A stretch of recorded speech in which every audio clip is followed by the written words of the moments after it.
Hey, what's up? I'm Eric Garcia, certified financial planner, Saints fan, Chelsea soccer fan, lover of most things New Orleans, including our music and our food, born to Cuban parents. So I have two of the world's coolest, well, I'm biased, but two of the world's coolest cultures that raised me up and brought me up.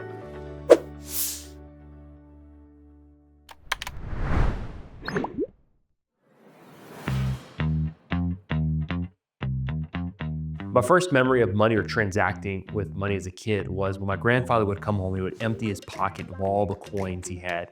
And my uncle at the time would ride the bus to work, and he needed quarters to ride the bus, and I needed dollars to go buy my baseball cards. So my grandfather would let me take all the coins and I would exchange them for dollars from uncle, and I'd go to the store and buy baseball cards.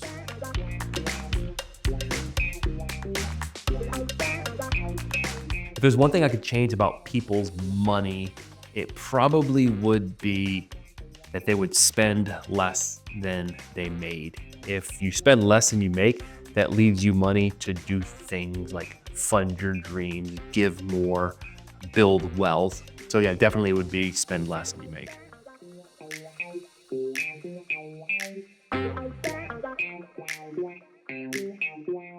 My biggest mistake probably wasn't saving enough early on. And the reason I didn't save enough early on was because I built my dream house when I was 24 years old. Probably should have waited a little bit longer.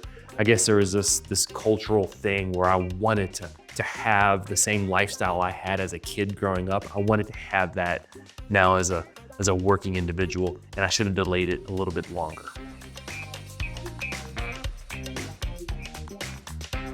I can't even believe I was given this advice in the financial space. So the worst advice I was ever given was 2001. I started working in the insurance space. Multiple people around me, these are highly successful professional people. They said, go get yourself into debt, buy an expensive car, build a big house, because that debt is gonna motivate you to work harder. The flip side, and I'm glad that I probably leaned more towards this advice.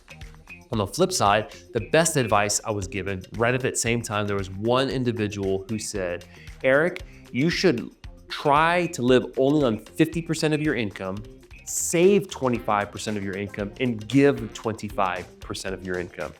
Live on 50%, save 25%, and give 25%. I'm still trying to live into that advice, but it is far better advice than going into debt. Man, this is really a tough question because I have so many different interests. Gosh, maybe like a coach for kids sports.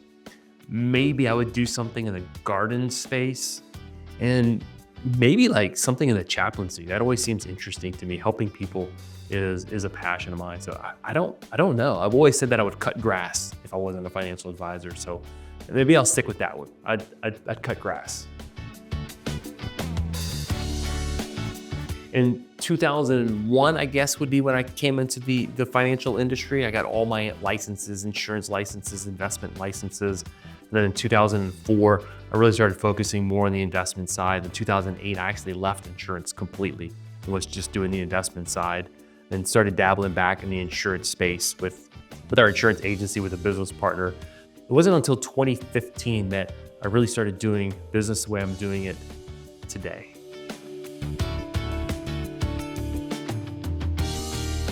In 2011, I started kicking around this idea of planning wisely. It was just this interesting concept of money and wisdom, and when we apply wisdom to our money, we can really build wealth. One of my favorite books was the book of Proverbs, and it's chock full of verses about the importance of managing material stuff wisely. It talked about the dangers of greed, the danger of debt. So that's when I kicked off this Plan Wisely brand, and it's just evolved since then.